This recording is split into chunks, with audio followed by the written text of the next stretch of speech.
Classic, the step ladder format. You see some of those sports stars.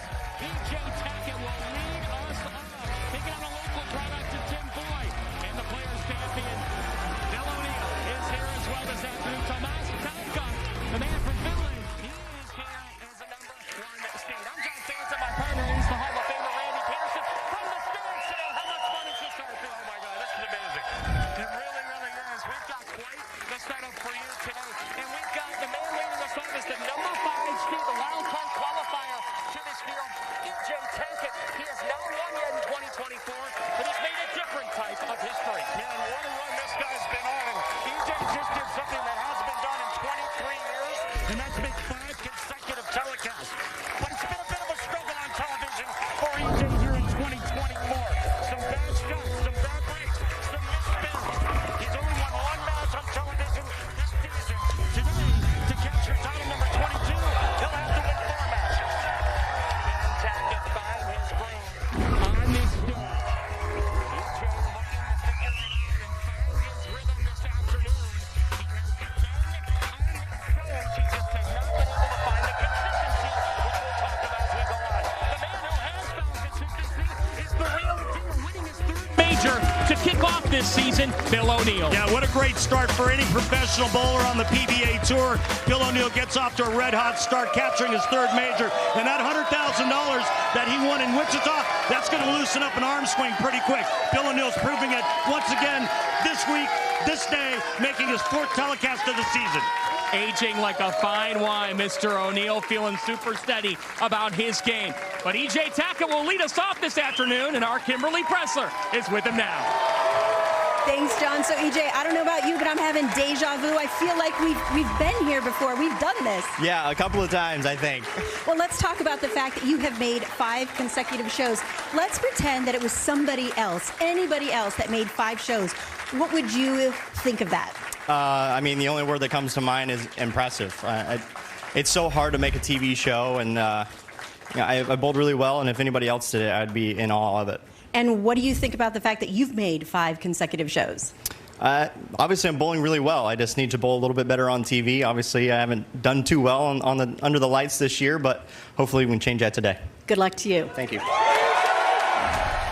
Let's revisit the step ladder here. EJ Tackett qualifies to the Final 5 as the wild card, as the highest seeded player to lose in the quarterfinals. They went with 3 6-game qualifying rounds, 18 total games to cut to the top 24 for bracket match play, then a round of 24 between seeds 9 to 24, a round of 16, and then we got to 1 through 8. A 21-time PBA champion with 4 major titles, the reigning PBA Player of the Year, EJ Tackett.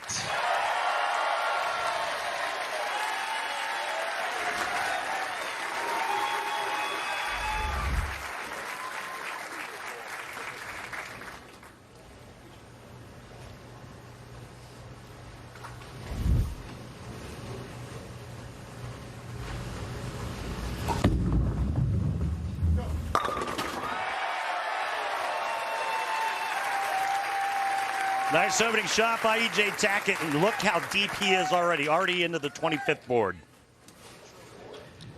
From Seaford, Delaware, he owns 4 PBA regional titles, Tim Foy Jr.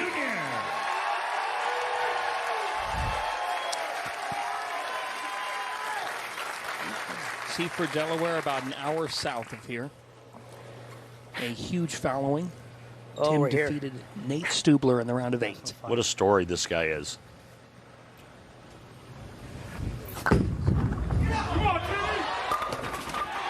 No. Slinging 7-4, Tim Foy to start. What a nice opening shot for this correctional officer. John, I'll let you dive into that a little bit more as we move along in this match. It's a great story. And cleans up the 7. Yes, a corrections officer for 12 years. Tim thought about being a cop. That was his first thought career-wise. Graduated college from Warwick, and he wanted to be a cop. He was passed on. Next best job, at the prison, and he really has loved the job. He said it's a misunderstood occupation.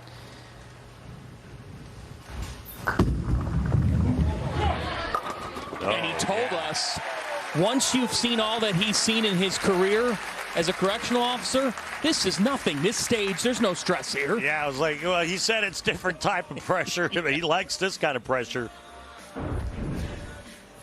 Take a look at the two-hander who used to use his thumb with this style and took it out during COVID. And he said, man, it made all the difference in the world in my game. And there's a power revolutions and the pin action that comes with it.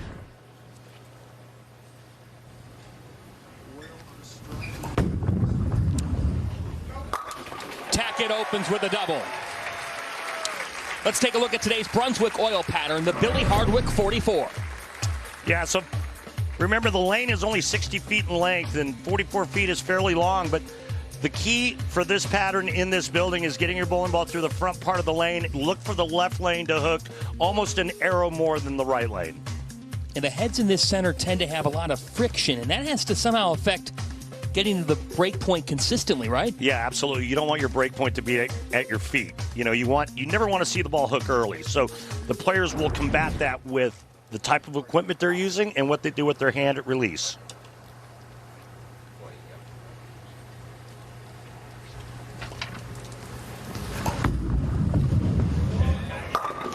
Sharp start for the reigning PBA Player of the Year. Good pick.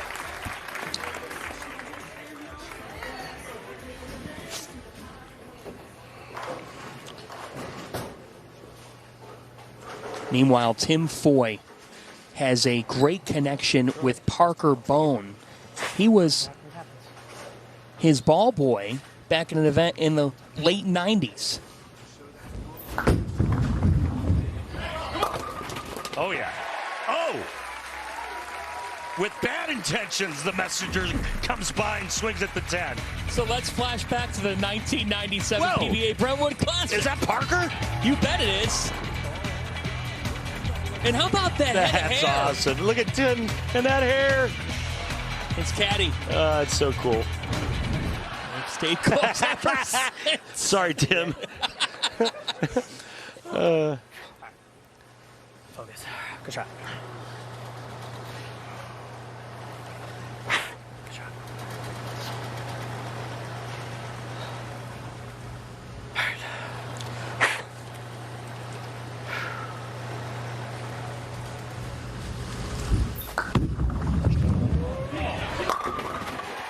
That'll work. Making his second career TV appearance, the other being in 2021 at the Players' Championship East Region Finals. He lost to Chris Vide, who bowled a 300.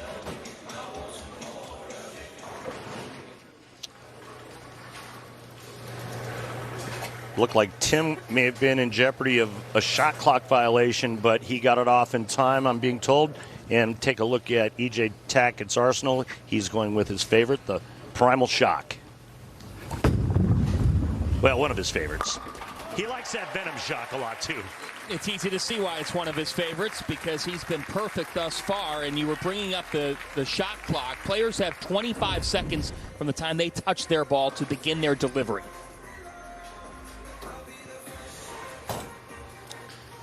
E.J. playing the right lane, a good 5 boards to the right of the left lane as we take a look at his road to getting here.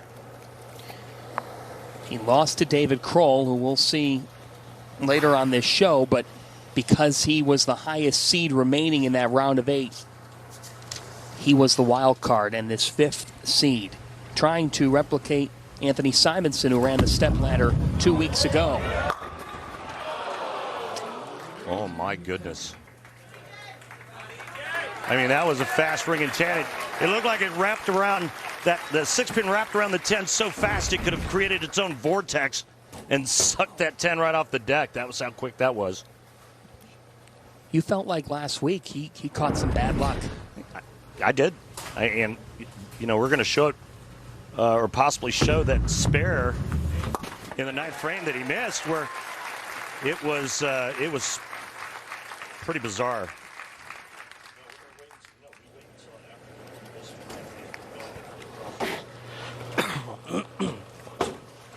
Another good one. And we take a look at Tim Foy Jr.'s arsenal going with the stealth. Done it a million times. Just another one. And take the lead right here halfway through. He does just that. Hey, let's go down to the floor and talk to Parker Bone III. Hey, Hall of Famer. John Fanta, Randy Peterson up in the booth. Tell us a little bit about your special relationship with Tim. Well, I've known Timmy for a long, long time. Obviously, I grew up with his dad. But one of our tour stops there out in California, he was living close by and came along. And, well, fortunately for me, he was my caddy that whole week. And I was victorious, and I'm going to hope today that just me sitting back here, little giant role reversal, he can be victorious. Hopefully you gave him a good tip there, Parker. Well, he's off and running right now. It's in his hands. 4 in a row for Foy. Messenger did not want to accept. I meant tipping him for being his ball caddy for the week, not for today. We know you gave him tips for today, Parker. I mean, Hall of Famer and all. One of the greatest ever. But, yeah, Tim, you're right. That was a good shot. Very similar to E.J. Tackett's last shot on that left lane.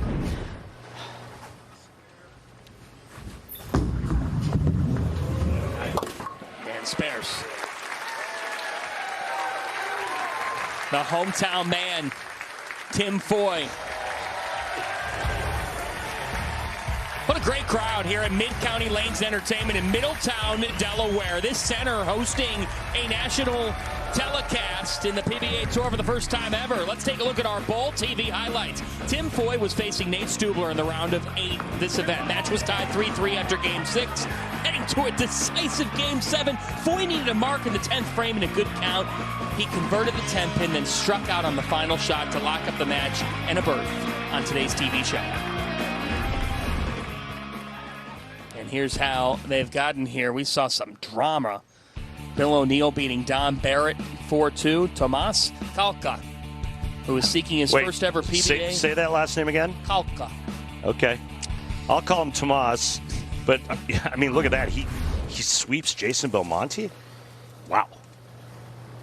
And they're on the same league team. They are.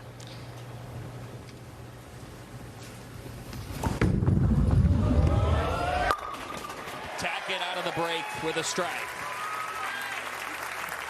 With more on E.J. Tackett, here's Kimberly.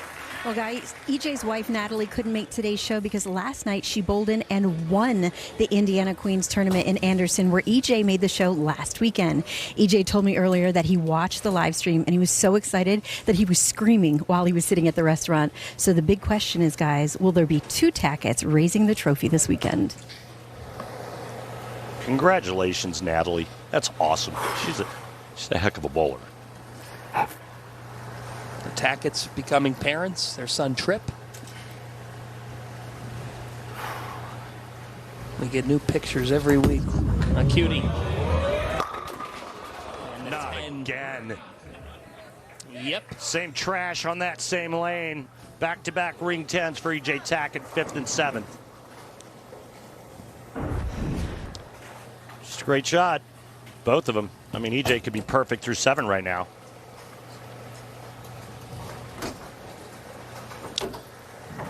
That's what he talked about with us, Randy. The art of being on TV. You go through all this qualifying all week. He has the best average of any of the 5 here at 234.22 on the week. But he said everything on TV goes quicker.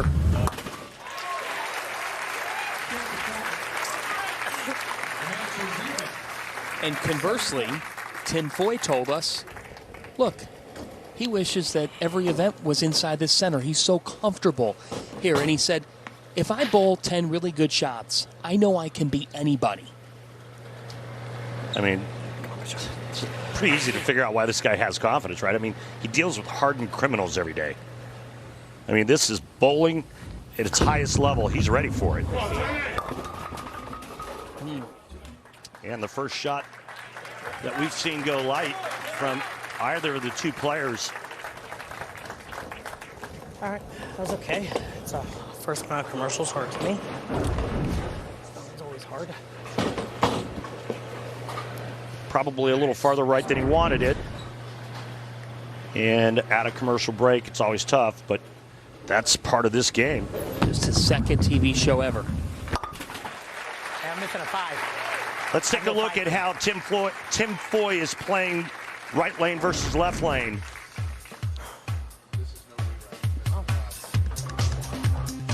You can see his launch position, a good 6 boards inside on that left lane. 5 boards at the arrows. Break point about the same. A little bit slower ball speed on that left lane. He's got to be farther left. Both players do on the left lane to get rid of the hooking part of the front end of the lane. Good shot. I've been told 1,000 times.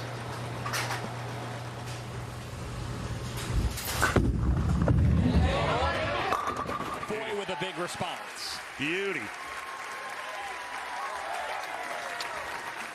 Said he had a regular Saturday. Took his daughter to gymnastics, went to the grocery store, slept perfectly, didn't have the nerves yesterday. He said, I think as we get closer, I'll have them. And This is a lot of fun. Looks pretty comfortable right now. I love his messaging, though. He's just talking with himself all throughout.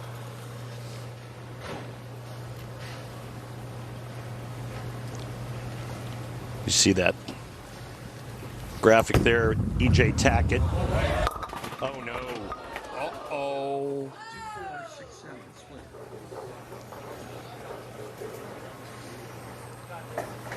We talked about it in the open.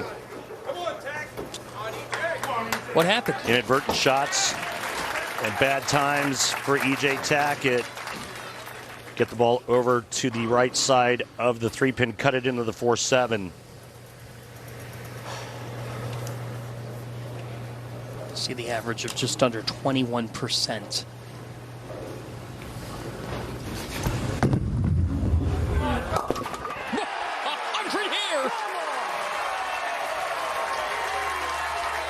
My, oh my, what a conversion to keep himself in it. E.J. Tackett throws it hard with loft to keep it on line, cuts the 3 into the 4. And the 3 takes out the 7 as well. What a shot by E.J. Tackett. Everybody sent home. And Randy, it feels like every week EJ has had that type of setup, something similar to that. He has not been able to convert that shot. Well, and we saw that graphic about the 5 consecutive telecasts. And look at some of the names that are on this list. Don Johnson did it over 2 seasons. Earl Anthony, Chris Barnes did it in 2000. Walter Ray did it twice in 2000 and 2001. The last player to do it, Jason Couch, in 2001. 23 years. Is that shot the type of shot that can totally swing this day for him? Yeah, and having bad carry won't help him at all. And it's 3 consecutive shots on the left lane that he's aced, and all he has to show for it is 9 spare, 9 spare, and a possible 9 spare here if he converts the 7-pin. Just lousy pin carry and all on the same lane, the left.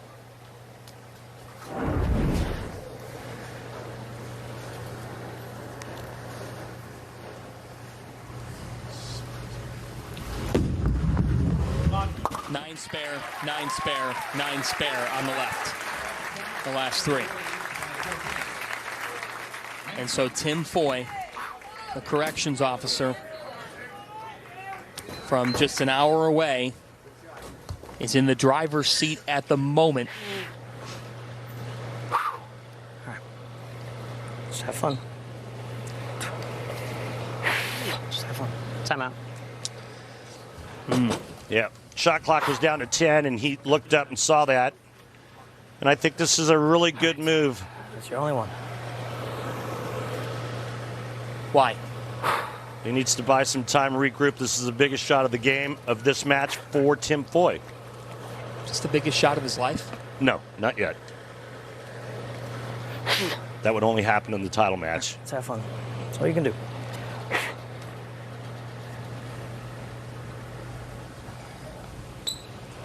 All right, that was my kid. He's got his 2 kids here, Savannah and Kaylin. 3 and 11. His wife, Belinda.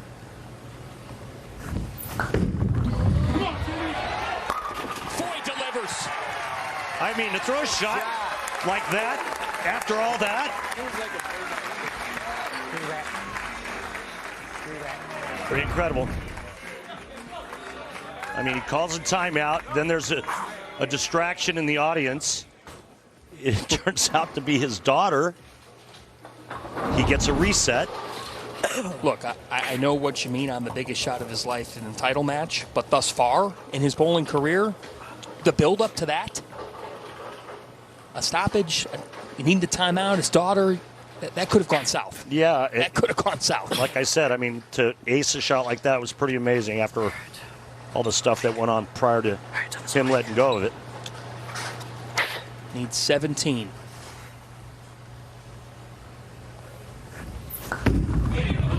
Tim Foy. Big time!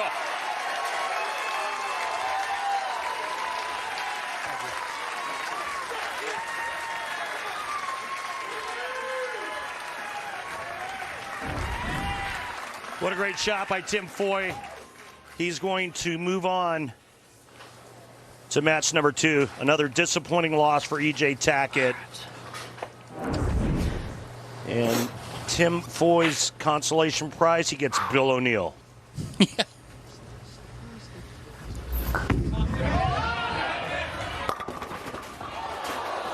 Well, will the 7 give?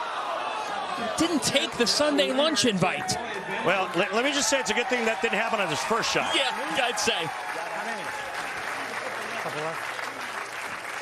You're all good, Tim. He said, how many? You're all good.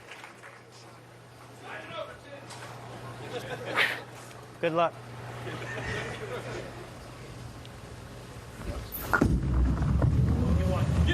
Just a test shot. Yeah, I don't think he's going to throw that one. That thing stood up pretty quick. I'm a big fan. Thank you. Take it in, bro. And when you can say that to E.J. Tackett and say that you've beaten E.J. Tackett, just his 2nd television appearance. And for Tackett, this is disappointing. You know, I sent E.J. a text after he made the telecast a couple of days ago, and I said, man, you've got to be exhausted. And he said, Randy, I am. You think about all the games, all of the mental highs and lows he's gone through. Thank you, everybody. And the frustrations that have come with it. But what a run for E.J. Tackett. Your reigning player of the year. 5 straight finals appearances. First time in 23 years that we've seen 5 straight shows get made by someone, but Tackett an early exit.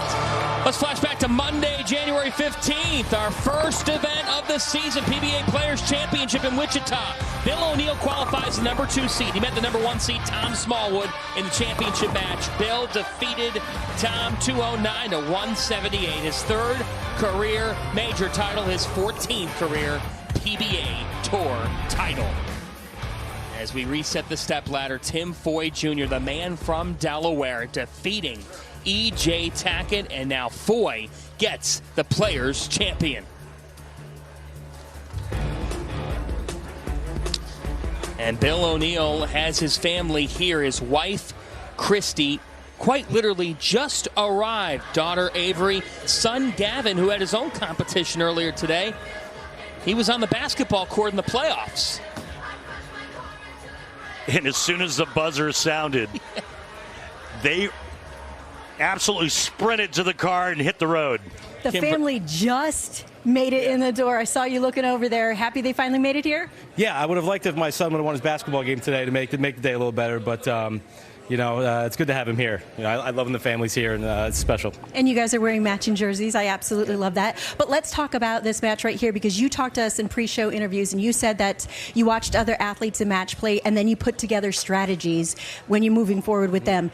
Watching this match, did you learn anything so that you can use it against Tim coming up here? I learned that the left lane hooks, so I watched that. It's about 5 dryer, and it was kind of that way all week, especially with the length of the ball returns. You have to, it's hard to get that far left on the right lane. So I'm just going to, keep my eye open on those things and just try to, get my hand in the right spot and do the right thing. Good luck to you. Thank you.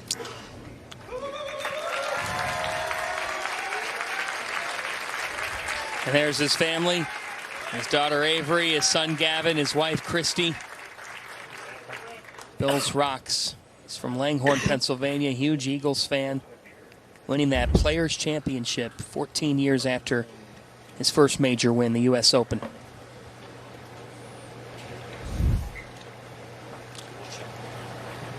So how's this for you, Tim Foy? Your second ever national telecast? Shots for, let's move. It's half a game.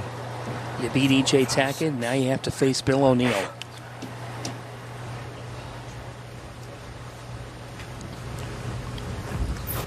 On that left lane.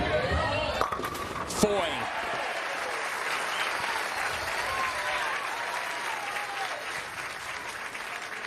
He owns 14 PBA Tour titles with 3 majors, the real deal. Bill O'Neill. Interesting that he brings up the left lane, which was an issue at the United States Open. Yeah, and then a couple of weeks after that. So some super washouts at the U.S. Open back-to-back on the left lane for Bill, and then a couple of 2-4-10 combinations on that left lane. And interesting that he said the left lane hooks more. We know that from match number 1. A 10 on the right lane.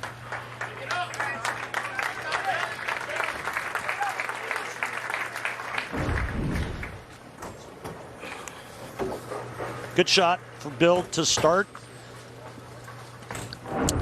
Bill choosing to actually finish on that left lane. Interesting. He obviously likes it better than the right as he switches to a urethane bowling ball to shoot his 10-pin. He defeated Chris Vi 4-0 in the round of 16. Then Don Barrett 4-2 in that matchup with Vi. Bill averaged 260. Vi averaged 190, and Bill just said Vi was trying to separate his angles a lot, and Bill's were a lot straighter. Yeah, I mean, it's kind of crazy when you think about those scores. We take a look at Bill's arsenal. He's going with the theorem. Oh, chip 4, baby. Oh! At the last moment it gave. Yeah, it's like hitting 11 and getting a 10, right? It's nice. It's a good hit.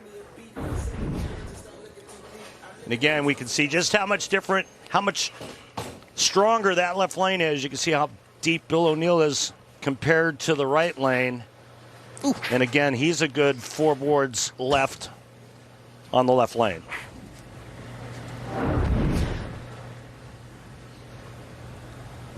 Somebody said Bill's 42? Yes, he is. Does Bill know he's 42? No. Not good. I mean, what a level he's performing at here in 2024. Foy didn't like that. 2-pin all day. But he'll take the 2. Bear down.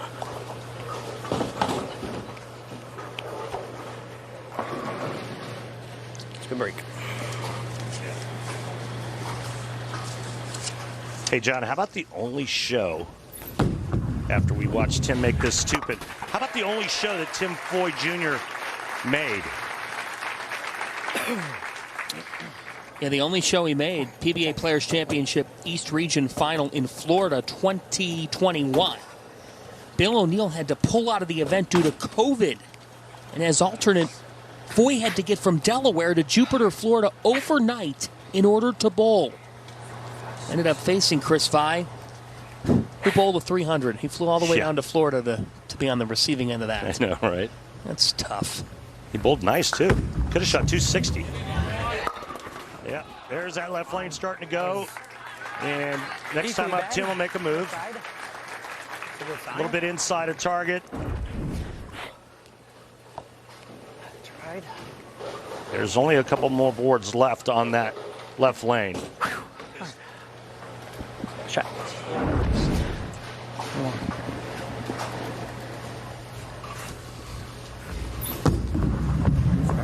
I mean, his laydown on that left lane is 37 and a half.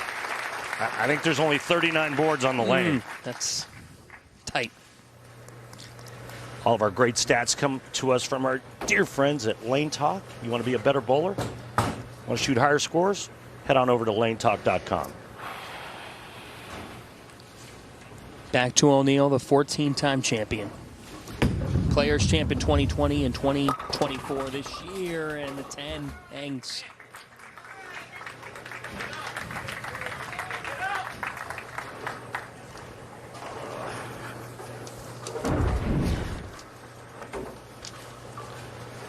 Little soft 10 for Bill O'Neal, not getting that ball to come around the corner quite hard enough to drive the 6 into the 10.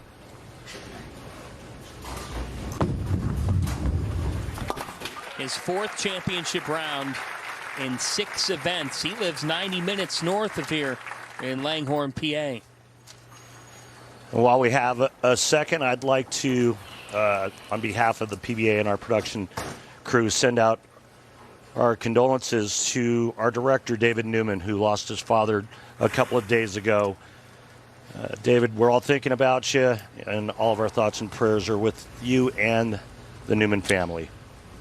May Bob rest in peace. There it is for Bill O'Neal, a strike. In his final frame against Don Barrett, with the game having already been decided, he left a 1-2-6-10. Same split that he left and missed twice in the U.S. Open show that we talked about. This time, he made the spare. A better one. Well, at the U.S. Open, he left the 1-2-4-6-10 twice. You put the 4-pin in with that. And not to be a stickler, but... You are a stickler.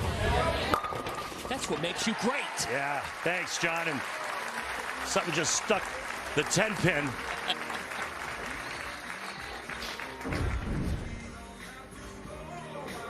Straight out of Shawshank, this one. Head pin, sidewall. See a 10.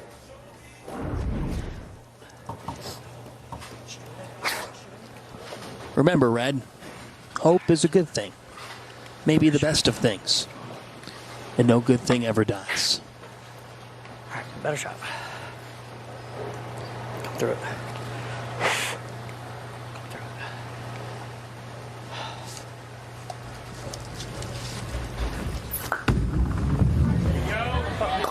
Oh, no. Uh-oh. It's all me. What happened? Just a bad shot. Out of his hand poorly. This ball just hydroplanes. He just misses it at the bottom.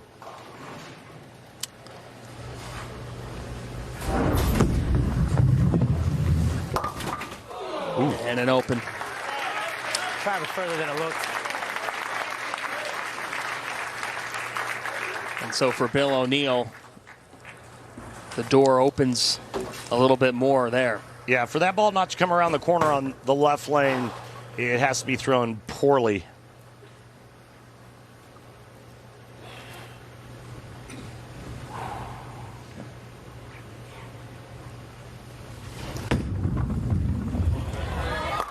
O'Neal sees the opening, takes advantage, and he's got control right now. And, you know, we talk about Bill O'Neal's old school style, and right now he's playing the lanes old school. As we take a look at the PBA.com 2024 PBA LBC National Championships. Take it away, John. Registration for the 2024 PBA LBC National Championships is now open to bowlers of all skill levels and from all centers. The PBA LBC National Championships is heading to a new location outside Chicago and includes 2 new junior divisions. I'm sorry. I know you were trying to get that in, and I was talking all over you, but I wanted to say something. Come on, 7, about how O'Neal's playing this oil pattern.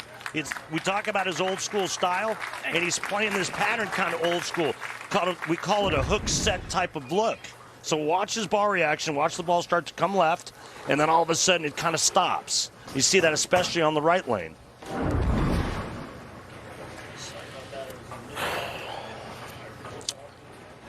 He talked with us earlier this week about the difference between qualifying and then getting on TV. He said back in the day, he'd watch the... Welcome back to Middletown, Delaware. 2024 PBA Delaware Classic from Mid-County Lanes and Entertainment, hosting a PBA national telecast for the first time ever. And we've got Bill O'Neill with the lead over the local man, Tim Foy. A good one.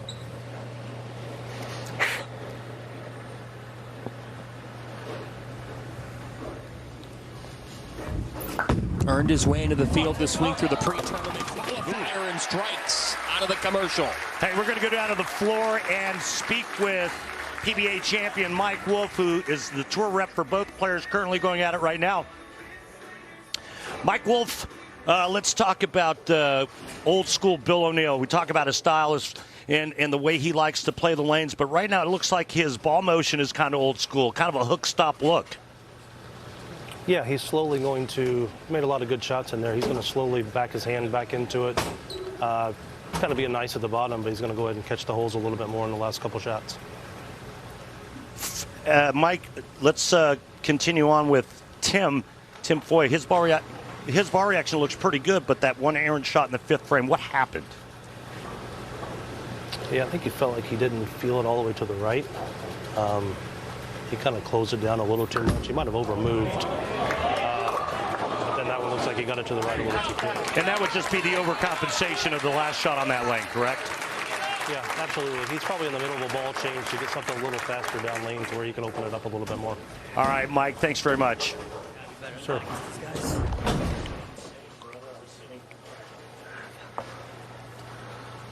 It's got to be better than that against these guys. That sums it up from Tim. What do you like about his game? I mean, I think it's just real simple and compact for a two-handed style, and he's got plenty of velocity and power. And obviously, he's got a lot of confidence in his ability. But this guy is a wily veteran, the master manipulator. Player that uses his thumb, can do just about every trick with a bowling ball you can think of.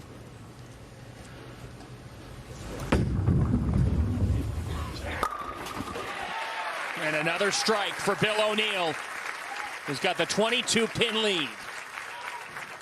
He would watch Norm Duke, Tommy Jones, Chris Barnes sometimes lose a game intentionally when they're in matchups. And why is that? In the bracketed format, because it's a 7-game match. No way! Wow. Why? Why would you lose a game intentionally? So it's just two players on a pair of lanes for the best 4 out of 7 match, right? You'll see these players intentionally build a spot for them. It may cost them a game or two, but they know if they stay in a certain zone long enough, they're going to develop that lane. That pattern is going to develop into something very, very nice for them, where they may lose the first game or two, but win the last 4 by 50 pins a game. And so what they do is they build a spot, they build some mistake area both right and left of target. Down pocket went too. And then they get just real comfortable and start executing, throw a lot of strikes. Bills is a huge Sixers fan because he's a Philadelphia guy. Yes, he is. He likened it to an NBA playoff series. Sometimes a team will win a game in the series, but an adjustment was made by the losing team, and then they use the rest of the series playing the long game. Right.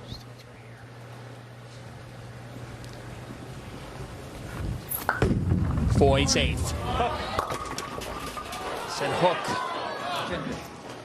Yep. Said hook because it was a little late coming up the hill, and the result is that soft 10. Man. Well, you know what? This has been fun. No matter what happens. It's not over yet, Tim. No.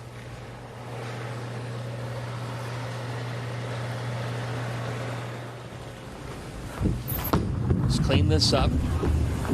And does. And he's right in what he just said at the same time. Regardless of what happens, the fact that he's standing here right now is a great accomplishment for him.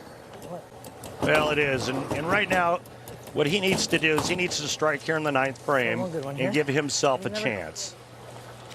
One good one here, and you never know. Exactly. He will turn 37 on Monday.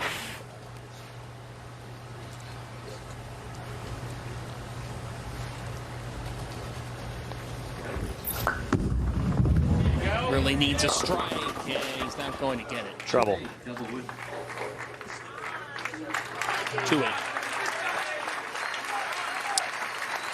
He told us, look, when I made that show back in 2021, that was because of COVID. It was because Bill O'Neill got COVID, and he was the sixth man who then got to fly down and face Chris Vi.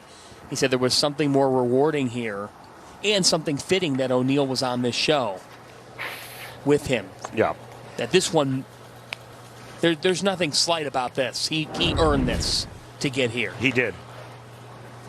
Made it through the Rabbit Squad, the PTQ. We used to call it the Rabbit Squad back in the day, pre-tournament qualifier. And earned his way to the telecast today.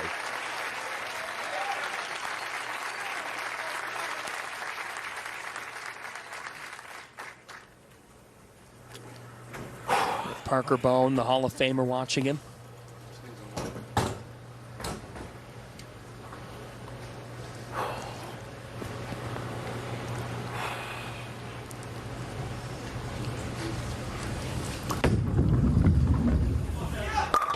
O'Neill has picked up steam as this matchup has gone on. And Bill O'Neill's going to be moving on.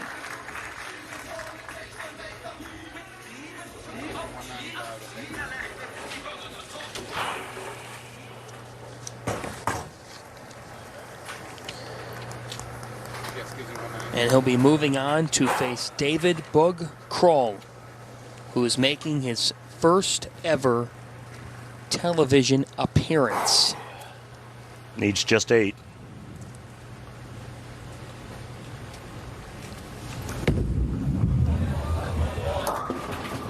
That'll be enough. The real deal is moving on.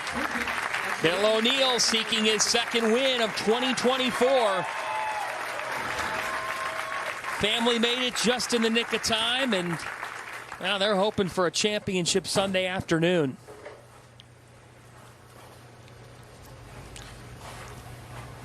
The two men that he has to go through if he's going to win this event have never won on the PBA Tour. What do you want to see? Next up, David Boog. Come back to Mid-County Lanes and Entertainment in Middletown, Delaware. And Bill O'Neill, the PBA Players Champion this year, the 14-time champ, gets past the hometown man, Tim Foy. And so now O'Neill will take on David Kroll. Our number 2 seed, Tomas Kalka, the man from Finland, is the number 1 seed. So let's turn to our PBA Elite League update. Earlier this week here in Middletown, the PBA Elite League presented by Snickers held rounds 9 and 10. The Motown Muscle with E.J. Tackett and Anthony Simonson picked up 2 wins as they avenged their loss to the Waco Wonders. Then took down the Lucky Strike LAX. The Portland Lumberjacks with Wes Malott and Kyle Troop fell behind 1-0 in both of their matches and rallied in both to defeat the NJ Kingpins and the Akron Atom Splitters. Here's your standings. What's your reaction? My reaction is, what the hell is going on down there in Waco? 1-8. Las Vegas on top with Portland as expected at 7-3. Welcome back, everybody, to Delaware. I'm John Phantom. My partner is Randy Peterson. So what's the storyline here with O'Neill, the 14-time champion?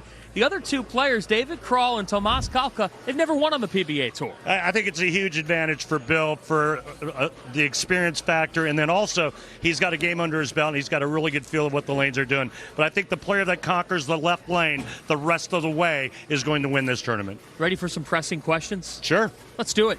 With Kimberly Pressler, this week's topic is two-handed bowlers, folks. Our pressing questions this week presented by Go Bowling.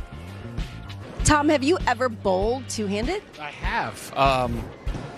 It's a young man's game. It's kind of hard. You got to be a little thinner, I think, than what I'm built for. I'm probably one of the only people on the planet that when I bowl two-handed that my rev rate goes down. I wish I grew up bowling two-handed. It'd be so much better. Really? Why don't you try it now? Oh, that's a different beast. That's like learning how to bowl all over again, because I may be able to throw it okay, but I have no idea where it's going. Stu, have you ever tried two-handed bowling? No, because I can't get my left arm past my stomach, so it doesn't work out good for me two-handed. Have you ever bowled with one hand? I have. And how was it? It's better than you think, but it's not great. Kyle, I know you have this two-handed bowling thing down, but have you ever bowled one-handed? Yeah, I'm 1 for 1 on television in the King of the Lanes Family Edition. I threw a ball one-handed and struck. 100% strike ball with one hand, baby. There we go.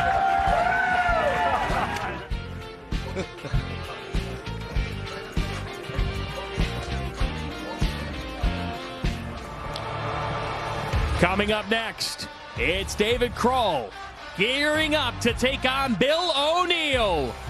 Match number 3 is ahead. The PBA is proud to have Bowlers to Veterans Link as the official charity of the PBA Tour. In today's BVL Salute to Veterans, we welcome U.S. Air Force Master Sergeant Don Williams, who served for 20 years. Thank you for your service, Don.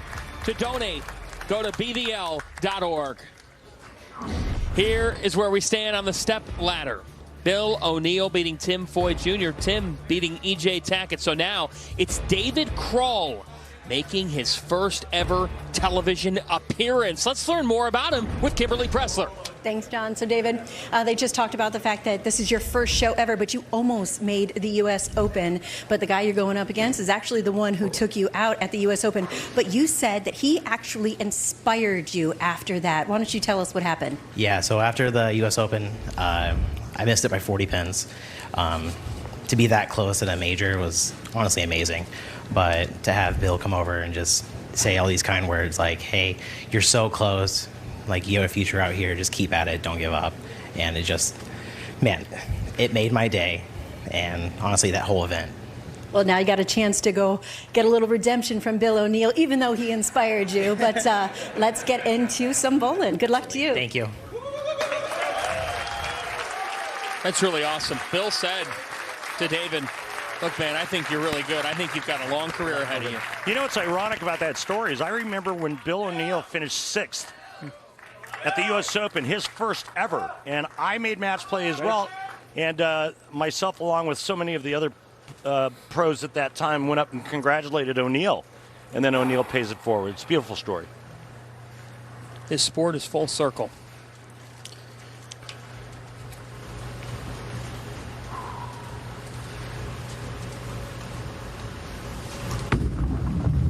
On that left lane, Bill O'Neill strikes to start match number 3.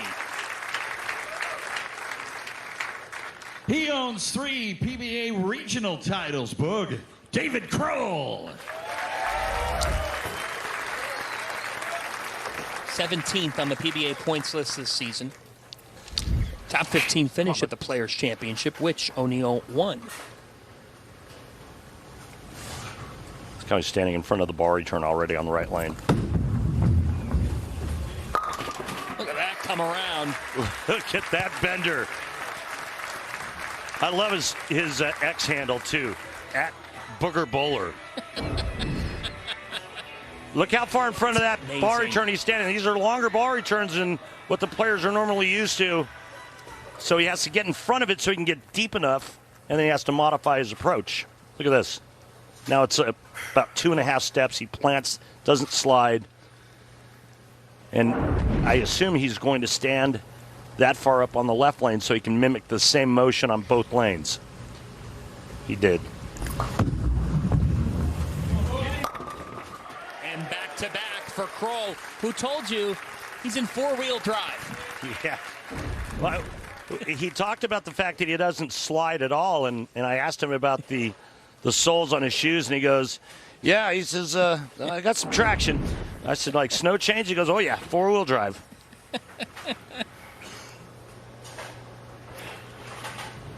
His mom gave him the nickname Boog. Same name as his dad, David. That's how she told him apart. O'Neal with back-to-back jacks. Randy, I got to ask you, in this day in the sport where everybody's talking about modernizing and power, speed, Bill continues to do it the traditional way. Tom Clark, the PBA commissioner, brought that up before, and that it can still be done the way Bill's doing it. How is he doing it? Well, he has great touch, great timing, and he sees ball motion, and he understands what the lanes are giving him, and then he can create shapes. He knows what his equipment's going to do. He makes all the right decisions, and then he executes.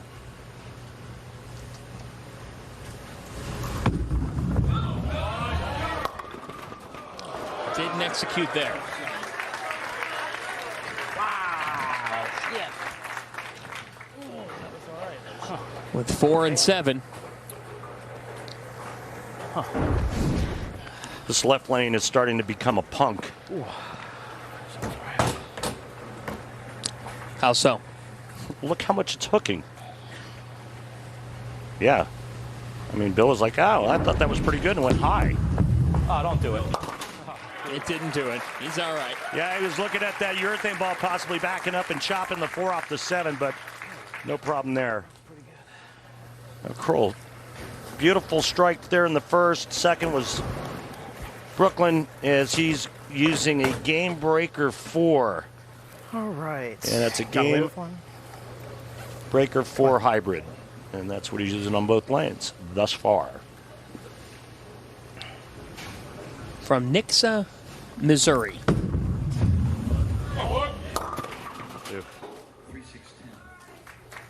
Yeah, and that's because it was left.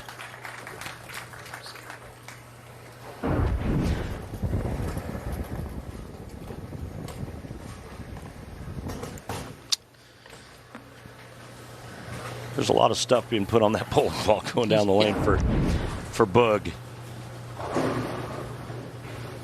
What a nice young man, too. We got to speak with him this morning, and just a pleasant guy.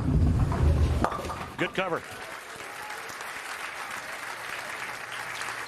Spring football is about to hit a whole new level as the USFL and XFL come together to unleash the United Football League. Opening weekend kicks off March 30th on Fox, with the USFL champion Birmingham Stallions taking on the XFL champion Arlington Renegades. The UFL this spring on ABC, ESPN, FS1, and Fox.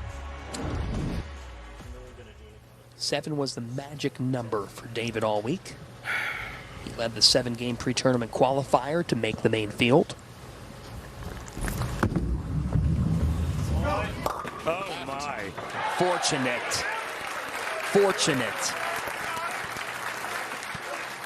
I'm so sorry. Apologizing for going Brooklyn. No player ever wants that to happen, but it's not like he's doing it on purpose. The Just Right Strike is brought to you by Just Bear, the mindful choice for high-quality protein with no antibiotics ever. Just Right, Just Bear. Yeah, and just barely kicked the 9 out late.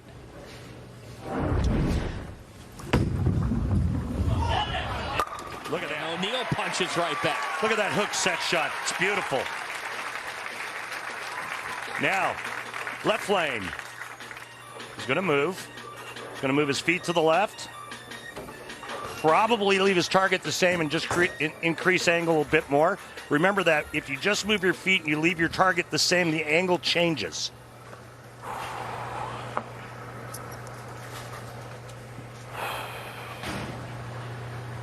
This next shot's going to be very telling.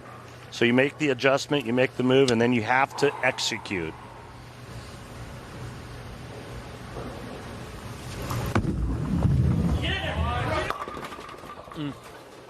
Wow.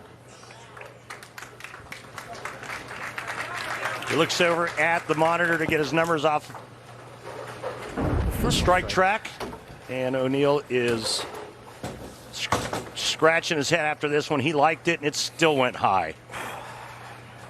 So what does that tell you? So it's maybe a ball change where both players need to go to something that's cleaner and weaker, or they have to start lofting it just to get it to the right side of the head pin. He liked it. Yeah, so I don't know how much more room Bill has at laydown trying to get that number. Kroll with the re-rack. So O'Neal has no more room to move on that left lane. His laydown is already at 39, according to Strike Track. So his only other option now is cleaner ball or airtime. You talked about him being so in touch with his equipment. Challenge.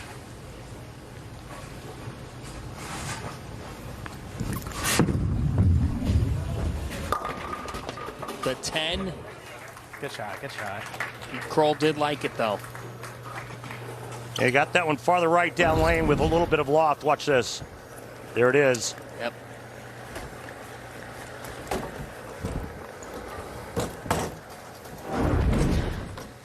You mentioned 6th at the U.S. Open this season. What a great event for him. Come on.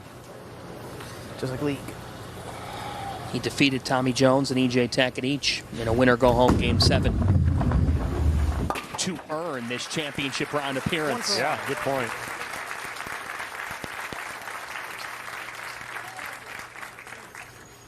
You brought up that loft.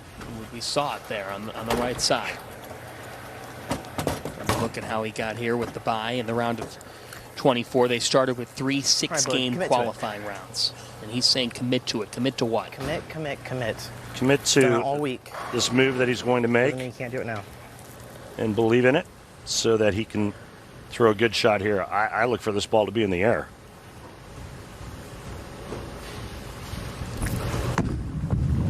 Good shot.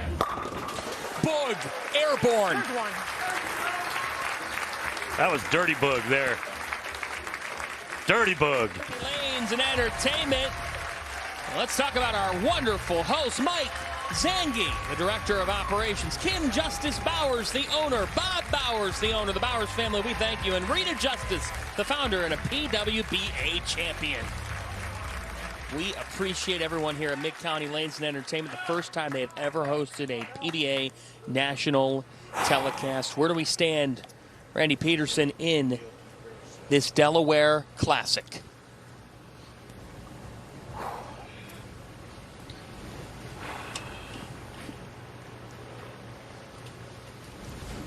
Oh, God. Hates it. And that's why. Oh, God, come on. Steep. Here's David Kroll. That instantly cracks the door open. It does. I was going to ask you, where do we stand here? What's your thought process? Well, I think Boog feels pretty good now in the left lane. He's just got to make a little bit better shot on the right and catch a double the next time he's up. Oh. And that's a big mistake for O'Neal. And it came on the right. Let's take a look at a comparison between E.J. Tackett and Bill O'Neal in terms of creating power. We talk about it all the time, but you can see the cup, bent elbow, wrist, and how much straighter O'Neal's is. But they both do the same thing at the foul line. Look at a straight line to release the bowling ball. But the more cup in the elbow and wrist, the more revolutions you create. That's why E.J.'s rev rate's higher than Bill O'Neal's. O'Neal needed that. Yeah, that was a good one. You know, Bill O'Neal still has plenty of power, but when you try to compare these rev rates and you get this deep on the lane, Bill has to be much more precise for pin carry. He said it's been as rewarding as any season thus far. Of course, you win the Players' Championship, and you've been on 4 of 6 shows. But he said the thing was, it's exceeded any expectation he had. He had back issues last summer. Big time back issues.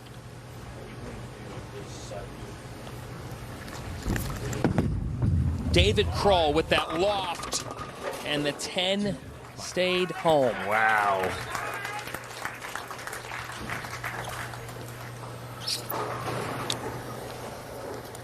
And the loft again is to delay hook. Right lane's tighter than the left. But Kroll right now is as deep as you can get on the lane, so if he doesn't loft it, he goes in the left gutter.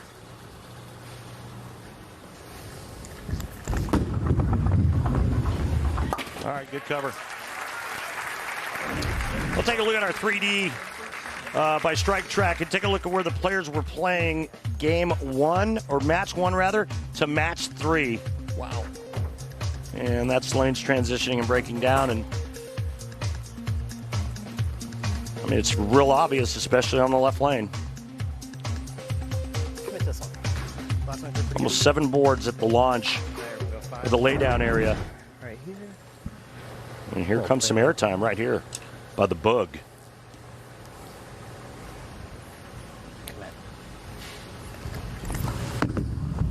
No. Oh, my goodness. At the last second, it said, I'll grab a bite. Well, As he caught some fortune. Yeah, very fortunate there. He got it inside a target and went high and still struck, but this is a great break this late in this game. O'Neal trailing by 13, working on a strike, can cut it to 3, but what a break right here for Boog.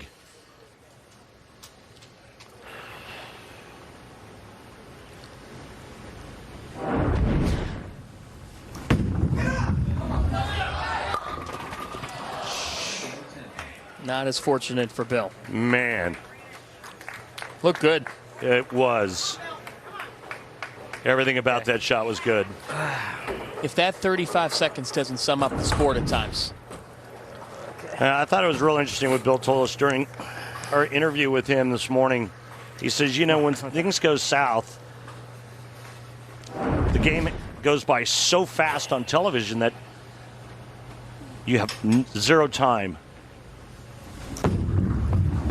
Zero time to correct mistakes, and that missed spare in the 7th frame Come on, make a good one. is daunting right now. Long through. Excuse me, 6th frame was the open for O'Neal. Comes back in the 7th with a strike, and then ring 10 right behind it. 5th in the U.S. Open, Players Champion. He told you a story about facing Jesper Svensson as well in our interview with him, using a ball he never had plans to play right.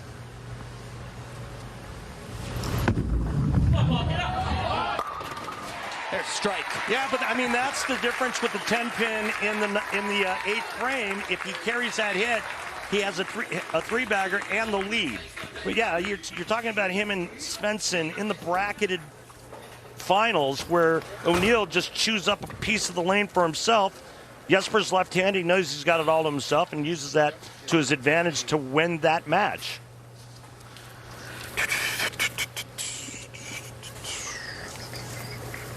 All right, 10-pin, 10-pin. Way better shots.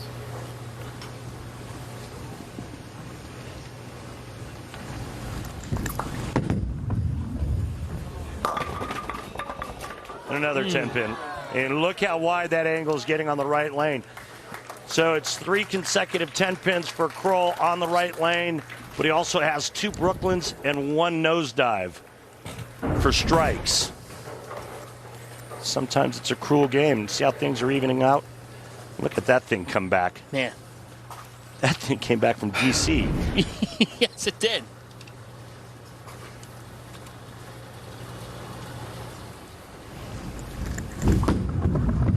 The sport giveth, the sport taketh away. You talked about those Brooklyns. As he goes to the left lane, let's look back. So here's the first Brooklyn on that lane. Then he barely catches the headpin running away on this shot. And fortunate enough just to trip the 9 late. And then this one goes through the face and rolls the 3-pin forward. All on that left lane. Done it all week. Commit here.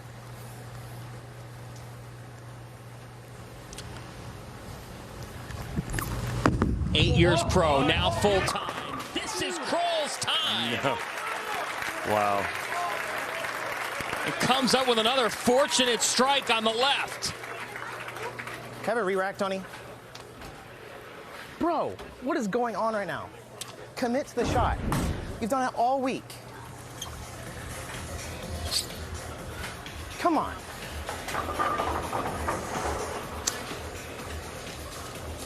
Well, if he commits to this next shot and gets 8, he's going to shut out O'Neal.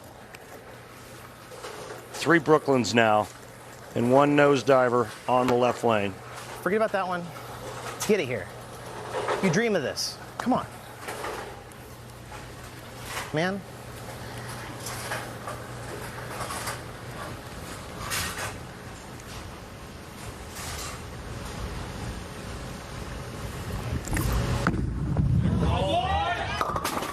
Oh, no. Well, that changes things, especially on how he attempts to shoot this split. What do you think? Well, he needs to get at least 8, so cover this.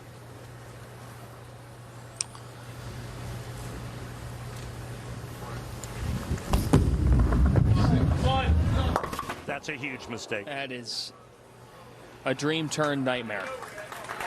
An absolute nightmare. So now O'Neal can go strike 9 spare. We have a tie. Roll it. But for the win, O'Neal needs a double. Winner gets Thomas Skalka. Come on, roll it. What a massive mistake by Kroll. If he would have gotten 8, he takes the tie out of the equation. Here we go. The real deal. Oh, hey, carried one.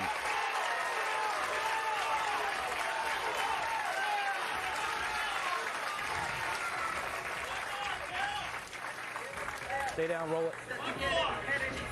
Stay down and roll it. The Players' Champion, a crowd favorite. That's a veteran look right there. That's a major championship winner look right there. 14-time champ. The other 2 players remaining have never won on the PBA Tour. Experience wins a strike to advance to the final.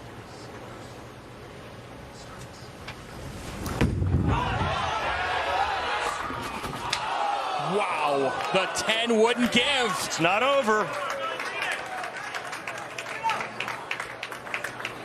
Again, getting back to the count lost in the 10th frame for Kroll.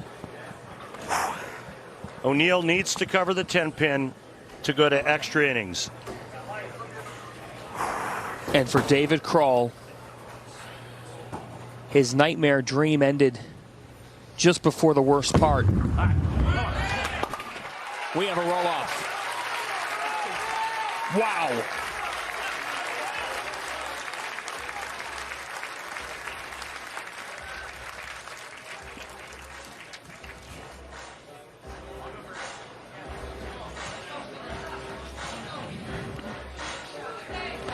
By PBA rule, this tie must be broken by a sudden death roll-off. David Kroll is elected to start the roll-off. You know, even if Kroll got 7. Unbelievable. But he got 5-1. Goes 5-2, 5-3. He's moving on to the title match. Go with one. Couple. He gets an extra life. Kroll electing to go first. On the right with that loft. It comes around, and this time for Kroll. He delivers. And for Kroll, he's hoping it doesn't have to go another frame because that means they would move to the left lane. Headpin was almost interrupted, but still has enough on it to take the 10 out. Now O'Neal must strike. Roll it.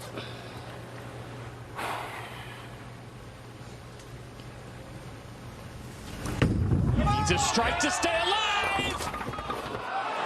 David Kroll is moving on to the finals. Well.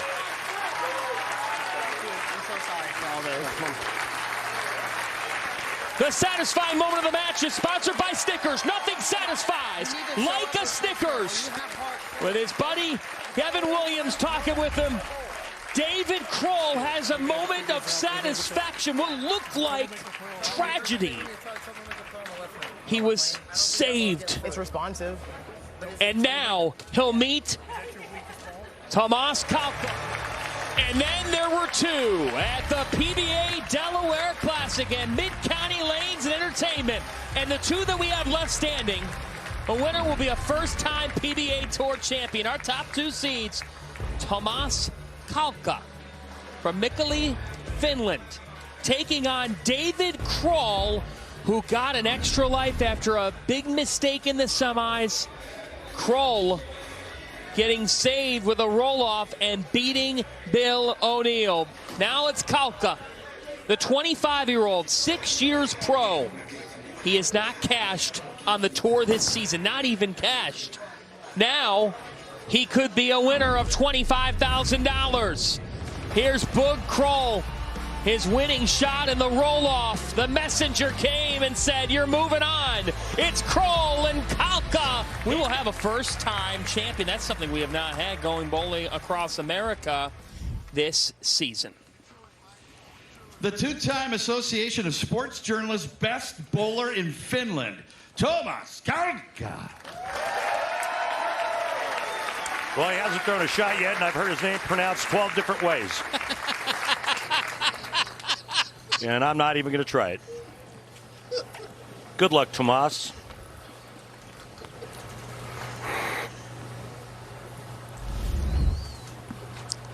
It's like a bad interview from the movies, from the movie Step Brothers. They went for those job interviews, and well, you know the rest. His last name's hard to pronounce.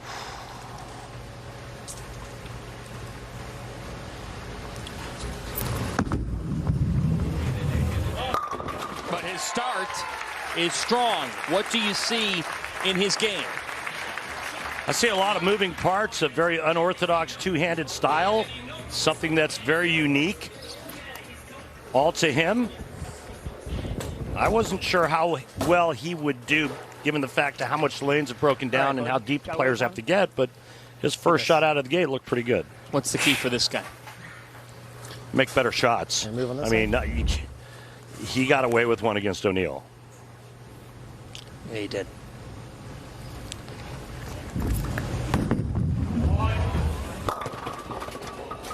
Ten.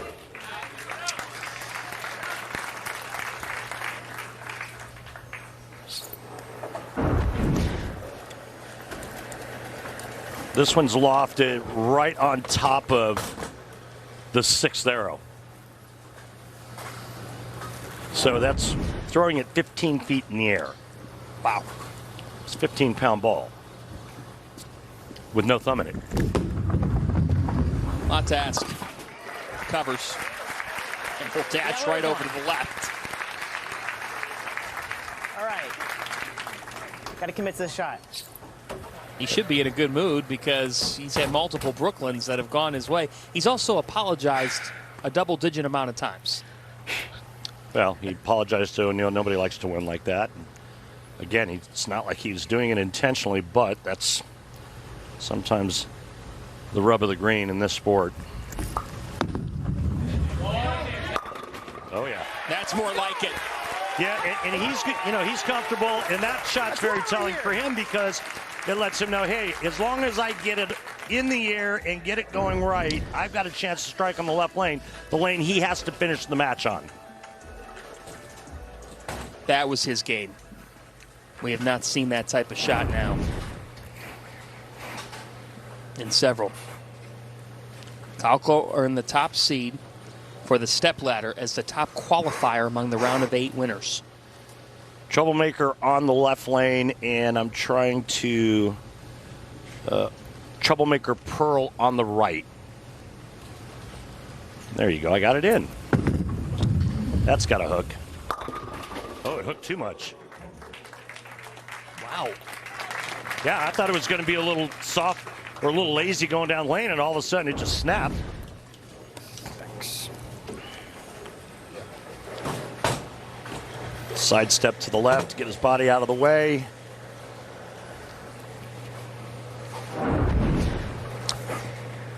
He finished 19th in points during the 2023 season. He had yet to cash or finish better than 35th in a single event this season.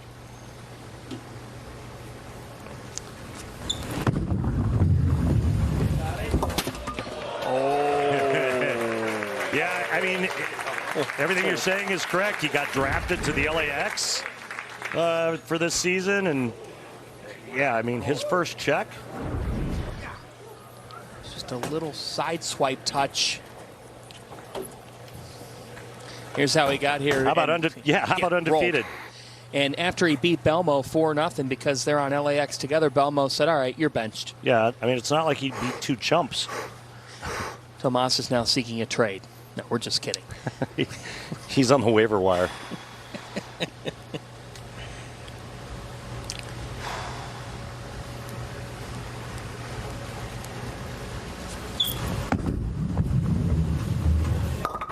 Yeah, honestly, that's what I was afraid of for him on that left lane.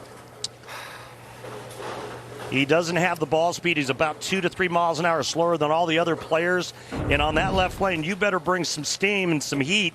I mean, you can see the loft, but he just doesn't throw it fast enough. And I'm not sure how well he's going to fare on this. He's going to have to make some kind of equipment change, I would think, to get the ball down the lane. On this Billy Hardwick 44. The Hardwick just got harder for Tomas. Kaike. It's probably wrong, but I tried it anyway. Back to Kroll.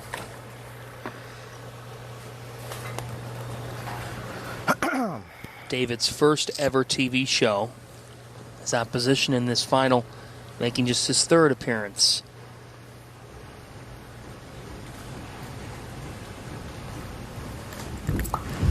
With that loft again, here it comes. And Kroll's picking up steam. That's good booger. Good booger. Nice double there for Kroll. Watch the loft right here. You know, it's a good thing he's not like 6'5", right? Because, I mean, he wouldn't have any room.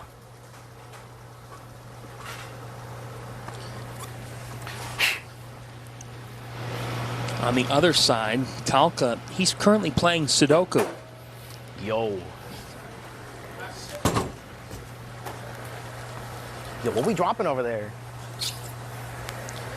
He picked up Sudoku earlier this week, just allowing him to be calmer in between shots. Picking up a page out of Kyle Troop's proverbial book.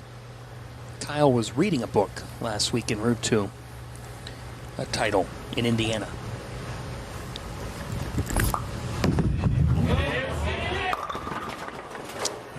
.36. Yeah, that was a little bit high.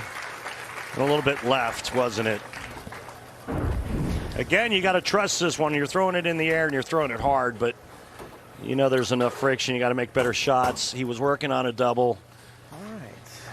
But now just cover the 3-6 and take a seat.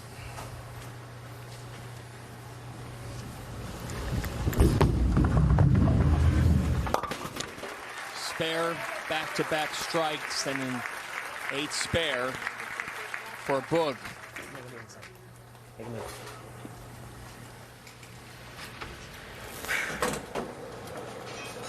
Back to Kalka. Second career TV finals for him. He made the 2023 U.S. Open show, finished third in the event, which was won by E.J. Tackett. Tackett, a part of today's event, he fell to Tim Foy Jr. in our first matchup. John Fanta, Randy Peterson, Kimberly Pressler, our entire Fox Sports crew with you. Delaware Classic championship match. Whoever wins will be a first-time PBA Tour champ.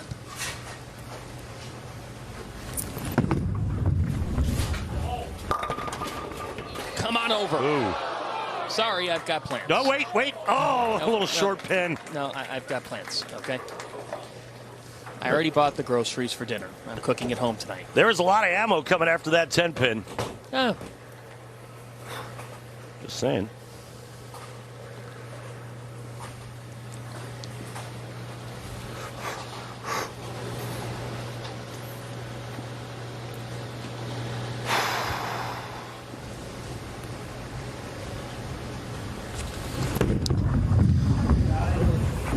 Covers.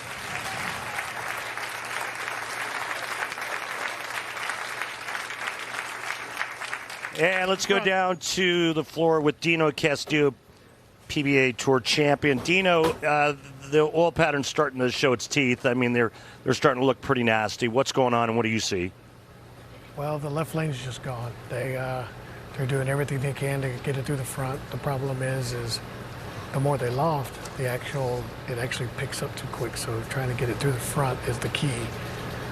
Thomas does better spinning it through the front.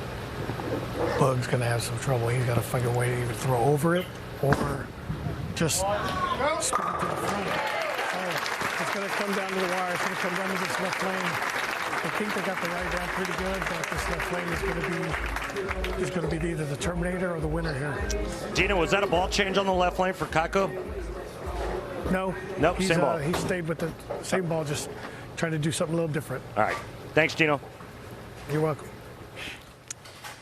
That type of access is just outstanding to be able to hear what's happening. The left lane will be the terminating factor, the Terminator. Oh, boy. Oh, boy is right. 1, 2. Man, that come wide. Any wider. Yeah, it could have been 0.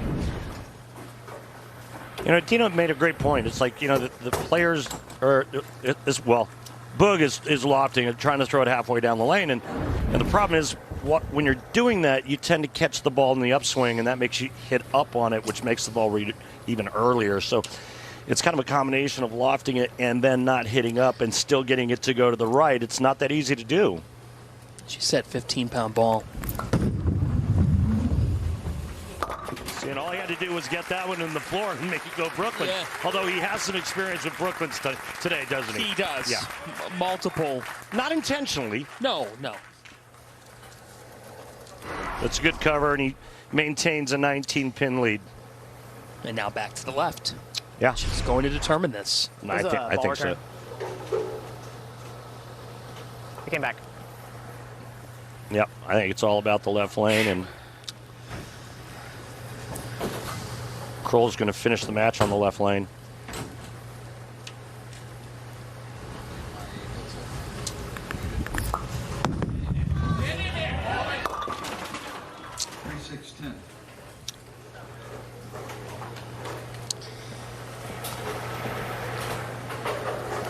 During COVID, he almost decided to give everything up in this sport and get a 9-to-5 job. Just woke up one day and said, I can't give this up. During that off time, during COVID, he practiced as much as he could. Fell back in love with it. And just now believes in his abilities. And that 6th at the U.S. Open that we talked about served as validation that he belongs, that he can be here, that he can win. Right now with the lead. Praying for this plastic ball to slide into the 3-6-10, and it does, just enough. But you can see just how much the lanes have deteriorated, this oil pattern. Longer. Yeah. What happens is you're getting... Listening to this. The thing is, it's not getting too that spot. Yes.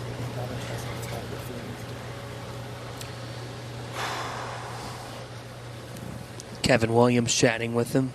Great friends. Kalka. That ball's super responsive down lane for Tomas. And getting back to the deterioration of the oil pattern, our height game thus far today, 244, that was in our first match. Since then, a 209, a 184, and a couple of 203s. 244 coming from Tim Foy. Yep. Who beat Tackett. This is bowling's version of Survivor.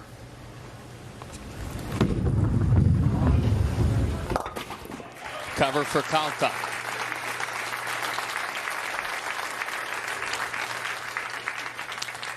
You see that flag on his left sleeve from Finland.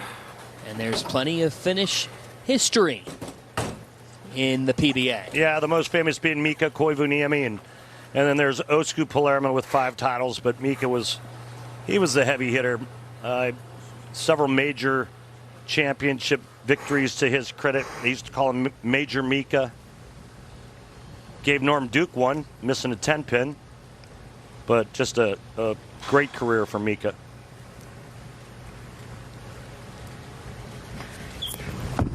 Uh-oh. It looked left, and it was. Fortunate just to leave the 4-pin. But you can't make up ground if you can't double. Right now, it's 17 in favor of Kroll.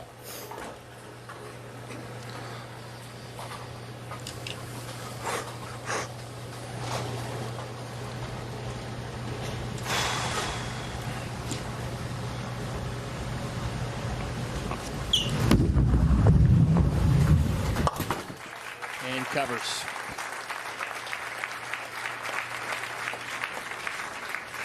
NASCAR Race Day from Las Vegas is coming up next here on FS1.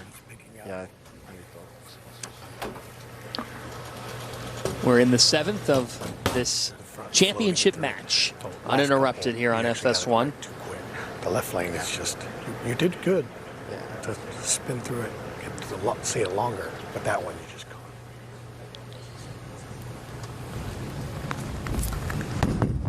Everybody's looking for help. Deal with this. Kroll knew it. He knew it right away. One of his best. I mean, I think it's just so crazy why, you know, and that's what the tour reps' jobs are. Remember, they work with their entire staff, and, you know, these ball companies, these manufacturers have pretty big staffs, especially when it's a Brunswick and they have so many different brands. But Storm's got a big staff, and Motive's got a big staff. And these tour reps are they're part of the process, and they're involved with every player. You see Dino giving advice to both Kroll and Tomas. Big shot here. Can increase the lead to 27 here in the 8th frame. And it comes on the left. And another. Kroll belongs in almost Brooklyn. No, that's Brooklyn. Wow. Not as extreme as some of the others. That's high, Brooklyn. This is high flush Brooklyn. I mean, not as extreme as the one that almost missed the headpin left, but that's a great pocket hit for Jesper Svensson. And there you see he tried to throw it farther down lane, and it just made it hook earlier. And now Kalka has a lot of work to do.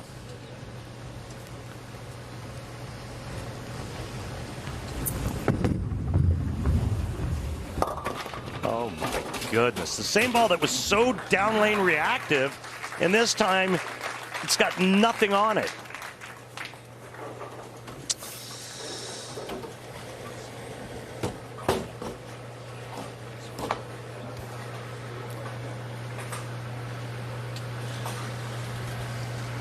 Just has not been Kalka's day. We're going to crown a new champion, and it's starting to look more and more like we're going to crown the Boog.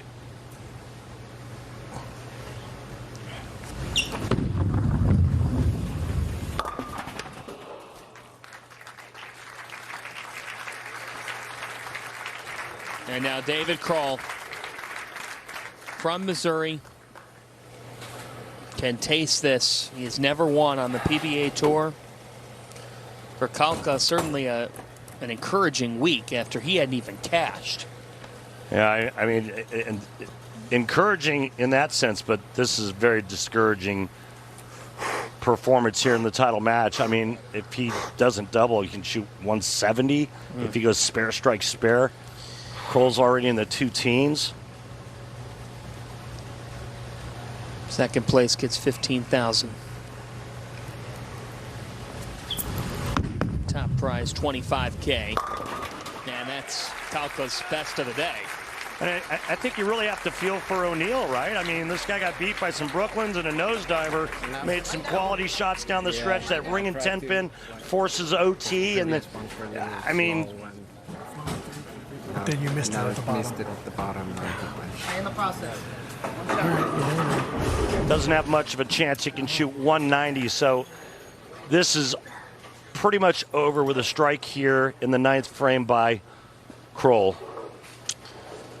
Kroll is playing for a former pro, Sean Swanson. Yep. Sean took David under his wing. David worked in both of Sean's pro shops. And Sean may rest in peace. Sean passed away on his own birthday. That was the day that David married his wife, Hazel. He's got a tattoo in Sean's honor on his arm. And he said all of this run is in honor of Sean Swanson. His love for the sport reestablished through influences like Sean.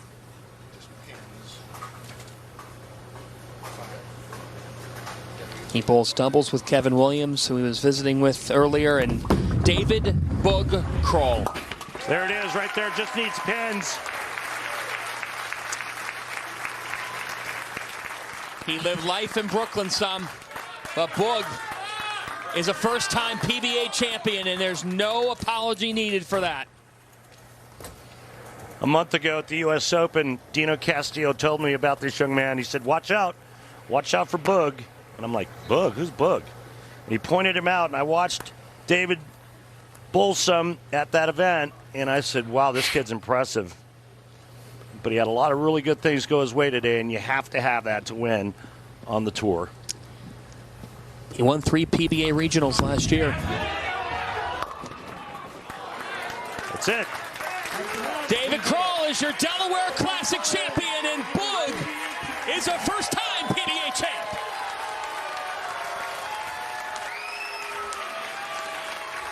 The 2024 PBA season continues in 2 weeks with PBA All-Star Weekend. 3 straight days of PBA coverage beginning Friday, March 15th with the All-Star Skills Showdown, 6 Eastern on FS1. Coming up next, NASCAR Race Day in Las Vegas. For Randy Peterson, Kimberly Press, our entire crew, I'm John Fanta. David Boog Kroll is your Delaware Classic champion. You've been watching the PBA on FS1.